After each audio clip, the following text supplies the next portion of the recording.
The United States will provide Ukraine with additional support worth more than $1 billion. U.S. Secretary of State Antony Blinken stated this following his visit to Kyiv. $665.5 million will be used for military and civilian security assistance. We will continue to stand by Ukraine's side, and today we're announcing new assistance totaling more than $1 billion in this common effort. That includes $665.5 million in new military and civilian security assistance.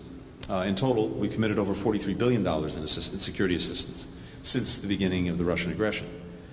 We're sending our first delivery of mine-resistant ambush-protected vehicles to Ukraine's border guards and police, some of whom I'll have an opportunity to visit with tomorrow.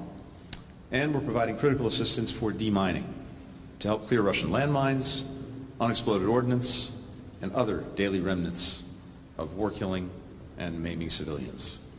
And if the issue with the supply of F-16s is already being resolved in a practical sense, then the provision of long-range ATACMS systems is still being discussed. ATACMS tactical missiles are projectiles with a range of up to 300 kilometers. One of these can clear an area of about a square kilometer. The Ukrainian foreign minister discussed the supply of these missiles with the U.S. Secretary of State.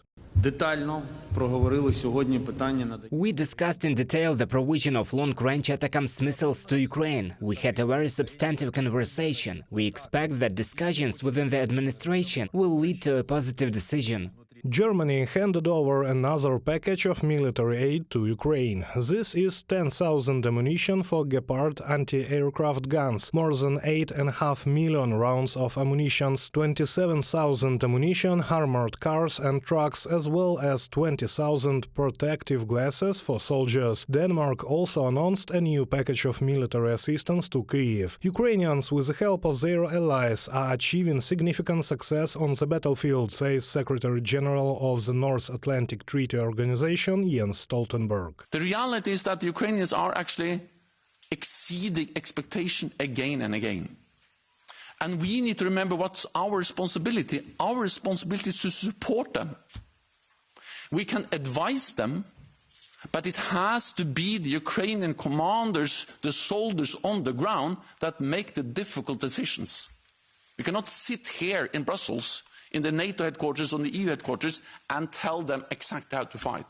Ukraine's allies emphasize that they will support Ukraine as long as necessary until victory. But Moscow has serious difficulties with its partners due to sanctions against Russia imposed by the European Union and the United States. The Russian army is experiencing a serious shortage of Western technologies, electronics, spare parts, weapons and ammunition. And the only partners of the toxic Kremlin are countries such as Belarus, Iran or North Korea. The New York Times, citing its sources, reports that the leader of the DPRK is going to come to a meeting with Putin in Vladivostok, when the Eastern Economic Forum will be held there. The purpose of the visit is negotiations with Putin on the supply of ammunition and weapons to Moscow. We are talking about 122 and 152 caliber artillery shells, as well as missiles. According to the co-founder of the analytical project Oryx, Jost Ole Mans, North Korea may still supply Russia with spare parts for tanks such as the T-54 and T-62.